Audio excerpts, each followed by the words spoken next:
ये मोबाइल देखते मजा, मोबाइल देखते मजा, मोबाइल देखते मजा। ওই পড়াশোনা করবি না? তোর এক্সাম আছে না? না মা, আজকে তো এক্সামই নাই।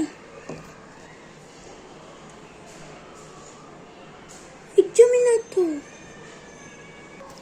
ওই কালকে তোর এক্সাম আছে, তাড়াতাড়ি পড়। এই যে মামা আমি পড়বই না, আমি ছেড়ে দিই, মোবাইল দেখবো। ওই সকাল হয়ে গেছে, এক্সাম আছে। আচ্ছা মা, যাইতেছি। এই নাও সবাই এক্সাম পেপার। আচ্ছা আচ্ছা স্যার, এগুলো কি প্রশ্ন হবে? আচ্ছা কি লিখেছো? তো মা এসে আমাকে পিটাবে। মা নাও রেজাল্ট এখন দেখি তো। কি কি তুই কত পার্সেন্ট পেয়েছিস?